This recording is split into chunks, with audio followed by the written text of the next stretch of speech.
जय श्री कृष्णा, राधे राधे। आप सभी का दिन शुभ और मंगलमय हो और कान्हा जी आप सभी की मनोकामनाएं पूर्ण करें। आज सुनते हैं मार्गशीर्ष महात्म्य का अध्याय 1। और मार्गशीर्ष महात्म्य के अध्याय आप मेरे चैनल आध्यात्मिक कथाओं पर सुन सकते हैं। जय श्री कृष्णा दोस्तों, आज के हमारे इस वीडियो में हम आपको 4 चिड़ियों की एक बहुत ही सुंदर कहानी सुनाने वाले हैं। एक समय की बात है, 4 चिड़ियाएं एक पेड़ पर रहती थी। वह एक दूसरे की पक्की सहेली थी। मिंगसर माह शुरू होने से पहले एक चिड़िया ने 2 औरतों को बातें करते सुना और वो औरतें मिंगसर माह के व्रत, फल और नियम की चर्चा कर रही थी। चिड़ियों को सुनकर बहुत ही अच्छा लगा। उसने अपनी सहेलियों को मिंगसर मास के स्नान के लिए तैयार कर लिया। अब चारों चिड़िया मिंगसर माह में गंगा जी के किनारे पर एक पेड़ पर रहने लगी।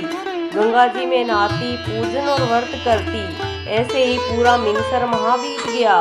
प्रतिपदा के दिन उन्होंने खिचड़ी बनाने के लिए घी, दाल और चावल इकट्ठे किए और खिचड़ी बनाई। फिर सब नहाने चली गई। पहले एक चिड़िया नहाकर आई। उसे बहुत तेज भूख लगी थी। उसने खिचड़ी की भाप खा ली और सो गई। फिर दूसरी चिड़िया आई। उसे भी नहाने के बाद बहुत भूख लगी थी। उसने खिचड़ी का पानी पिया और सो गई।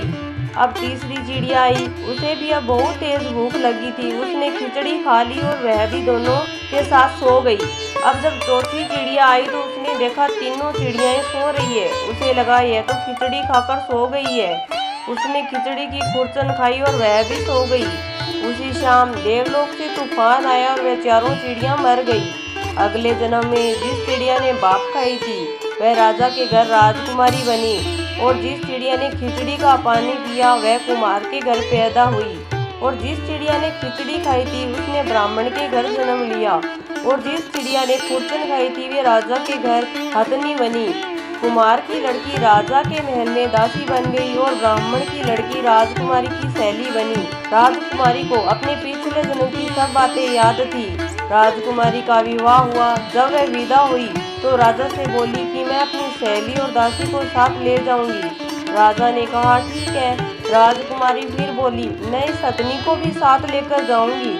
राजा ने सैनिकों से कहा हथनी को ले आओ, पर हथनी उठी ही नहीं। तो राजकुमारी ने हथनी के कान में जाकर अपने पिछले जन्म की सारी बात कही तो हथनी खड़ी हो गई। यह देखकर वह राजकुमार जो राजकुमारी को ब्याहने आया था बोला तुमने इसके कान में क्या कहा कि यह तुरंत खड़ी होगी?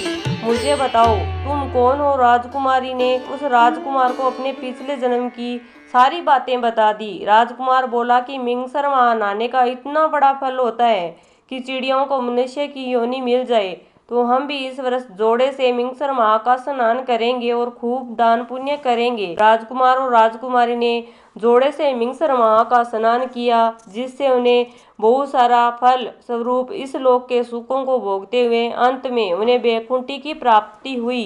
ठाकुर जी महाराज जैसे राजकुमार और राजकुमारी को वैकुंठ का आवास दिया। इस कहानी को कहते, सुनते और हुंकारा भरते सभी पर अपनी कृपा बनाए रखिएगा। जय हो मिंगसर माह की। जय श्री कृष्णा।